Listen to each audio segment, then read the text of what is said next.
আসসালামু আলাইকুম। Sentence connector মুখস্থ করে পরীক্ষা দিতে গিয়ে গোলমাল পাকিয়ে ফেলেছ? বিশেষ করে সিলেট বোর্ড 2025 এই প্রশ্নটা দেখে যারা কনফিউজড হয়ে গিয়েছিলে, এই ভিডিওটা ঠিক তাদের জন্য। আজ আমরা শুধু উত্তর মুখস্থ করব না, টেকনিক দিয়ে শিখব কেন কোন কানেক্টরটি বসেছে। মাত্র কয়েক মিনিটে এই বোর্ডের পুরো ফুল মার্কস কিভাবে তুমি পাবে সেটা তুমি জেনে যাবে। তাহলে চলো আজ শুরু করা যাক। প্রথমে কি বলছে আমরা স্টেপ লাইন বাই লাইন পড়ার ট্রাই করব। দেখো, প্রথমে বলছে in life we want to be perfect. জীবনে আমরা নিখুঁত বা পারফেক্ট হতে চাই, বাট কিন্তু to attain perfection is impossible. নিখুঁত হওয়া অসম্ভব। Dash man's is basically imperfect. মানুষ মূলত ত্রুটিপূর্ণ। তাহলে এখানে আমরা কি ব্যবহার করতে পারি? আমরা এ নাম্বারে অ্যান্সার হিসেবে ব্যবহার করতে পারি বিকজ, এস অথবা সিন্স। এখন কথা হচ্ছে কেন আমরা বিকজ, এস অথবা সিন্স ব্যবহার করব। দেখো, আগের বাক্যে বলা হয়েছে নিখুঁত হওয়া অসম্ভব, তার কারণ পরের বাক্যে বলা হয়েছে মানুষ মূলত জন্মগতভাবেই ত্রুটিপূর্ণ। দেখো, জীবনে আমরা নিখুঁত বা পারফেক্ট হতে চাই, কিন্তু নিখুঁত হওয়া অসম্ভব, কারণ মানুষ মূলত ত্রুটিপূর্ণ। এখানে তো কারণেই ব্যবহার করা হয়েছে, তাই আমরা জানি যে কারণ বোঝালে কানেক্টর হিসেবে আমরা ব্যবহার করতে পারি বিকজ, এস অথবা সিন্স। এরপরে লাইন 2 এবং 3 এর মধ্যে কি বলা হয়েছে? বলা হয়েছে dash we should try to be great. আমাদের মহান হওয়ার চেষ্টা করা উচিত। তাহলে এখানে অ্যান্সার কি হবে? দেখো, আগের লাইনে কি বলা হয়েছে? আগের লাইনে কিন্তু বলা হয়েছিল নিখুঁত হওয়া অসম্ভব, মানুষ ত্রুটিপূর্ণ। তা সত্ত্বেও এই লাইনে বলা হইতাছে আমাদের চেষ্টা থামানো উচিত না। তার মানে কি? এমন বিপরীত বা তা সত্ত্বেও বোঝাতে বাক্যের শুরুতে আমরা ইট অথবা টিল অথবা হাউএভার ব্যবহার করতে পারি।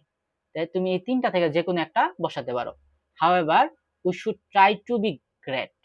আমাদের মহান হওয়ার চেষ্টা করা উচিত। এরপরে লিখছে ড্যাশ ইট ইজ ড্যাশ, বেশি হয়ে গেছে,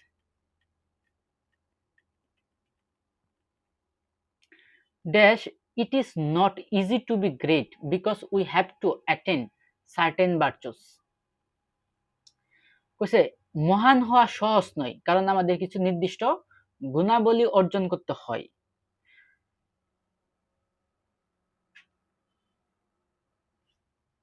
আগের লাইনে দেখো কি কইছে? আগের লাইনে বলা হয়েছিল আমাদের মহান হওয়া উচিত, আর এই লাইনে বলা হচ্ছে এটি করা সহজ নয়। কথার মধ্যে একটা কি বাধা বা বৈসাদৃশ্য চলে আসে। আমরা জানি বৈসাদৃশ্য প্রথম লাইন এবং দ্বিতীয় লাইনের মধ্যে বৈসাদৃশ্য বোঝালে আমরা সেখানে বাট অথবা হাউএভার বসাতে পারি। তাহলে এখানে সি নাম্বার অ্যান্সার হবে বাট অথবা হাউএভার। এরপর বলছে ফার্স্ট, প্রথমত we should be truthful dash truthfulness gives rights to many others virtues. প্রথমত আমাদের সত্যবাদী হওয়া উচিত। এখানে তো মানে দ্বারাই বলা হচ্ছে, মানে সত্যবাদী হওয়া উচিত, কারণ কারণেই বোঝাচ্ছে, এমনিতেই বোঝা যায়, কারণ সত্যবাদিতা অন্যান্য অনেক গুণের জন্ম দেয়। তার মানে কি আমরা এখানে ব্যবহার করতে পারি বিকজ, এস অথবা ফর। এরপর দেখো, এরপর বলছে dash we have to honest. দেখো, প্রথমে ওই আগের লাইনে ফার্স্টলি দিয়ে এরা কি কইছিল? সত্যবাদী হতে হবে। আমরা এখানে কি সেকেন্ডলি ব্যবহার করতে পারি ক্রম বা ধারাবাহিকতা বোঝাতে। আমরা কানেক্টর হিসেবে ব্যবহার কি করি? ফার্স্টলি, সেকেন্ডলি, থার্ডলি, এগুলো আমরা জানি। তার মানে এখানে আমরা কি ব্যবহার করতে পারি? Secondly we have to be honest. আমাদের কি হতে হবে? সৎ হতে হবে। ড্যাশ অনেস্ট পিপল আর ভ্যালুড এভরিহোয়ার। এইখানেও কি অনেস্ট হতে হবে, কারণ বিকজ অথবা এস অনেস্ট পিপল আর ভ্যালুড এভরিহোয়ার। সৎ ব্যক্তিরা সব জায়গায় মূল্যায়িত বা সম্মানিত হন। এরপর দেখো, আশা করি এগুলা সহজ ছিল। Dash dishonest people are hated by all. Dishonest people are hated by all. এইখানে কি হবে?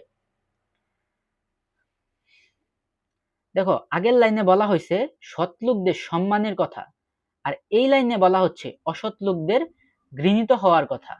সম্পূর্ণ দুটি বিপরীত বিষয়ের মধ্যে তুলনা করতে আমরা কানেক্টর হিসেবে কি কি ব্যবহার করতে পারি?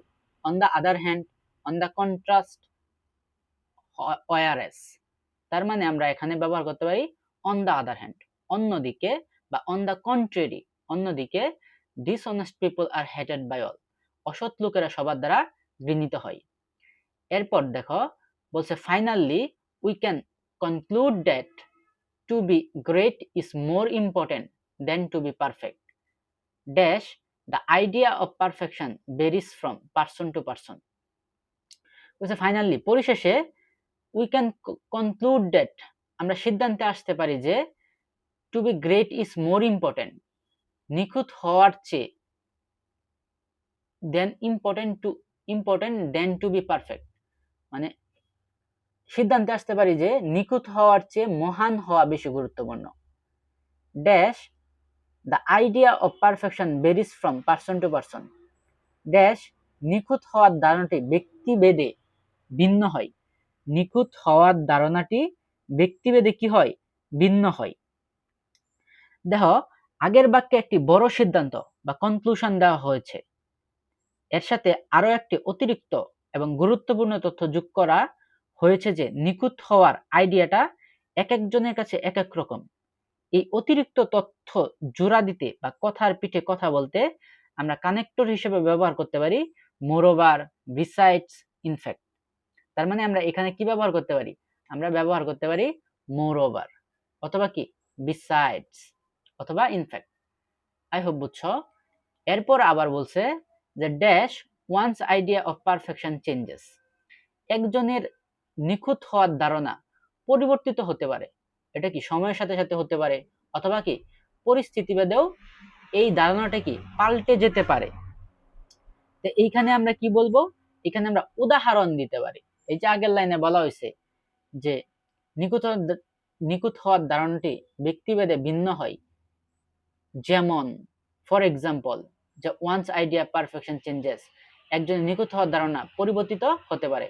আমরা এখানে ব্যবহার করতে পারি ফর এক্সাম্পল, অথবা কি ফর ইনস্ট্যান্স, অথবা অ্যাগেন। অ্যাগেন মানে কি আবার, একজনের আইডিয়া কি হতে পারে বা ধারণা কি হতে পারে? পরিবর্তিত হতে পারে। এরপর লিখছে dash learning how to be perfect is basically a lifelong deal. It the road to perfection is something that we learn and understand along this journey of life. বলছে বিকজ, কারণ, দেখো এখানে একটা কারণ বলছে। কারণ এই যে আগের লাইনে যে বলা হয়েছে যে একজনের নিখুঁত হওয়ার ধারণা পরিবর্তিত হতে পারে, কারণ এটার কারণ কি? এই কথার কারণ কি? এই কথার কারণ হচ্ছে because learning how to be perfect is basically a lifelong deal. কিভাবে নিখুঁত হওয়া যায় তা শেখা মূলত একটি আজীবন প্রক্রিয়া। It the road to perfection is something that we learn and understand along this journey of life. তবু নিখুঁত হওয়ার পথটি এমন কিছু যা আমরা জীবনের এই যাত্রাপথে শিখি এবং বুঝি। গল্পটা খুবই সুন্দর ছিল। আই হোপ কানেক্টর কোন জায়গায় কোনটা বসছে, কেন বসছে, এইগুলাও তোমাদের কাছে এখন স্পষ্ট। ঠিক আছে, দেখা হবে নেক্সট ভিডিওতে। আল্লাহ হাফেজ।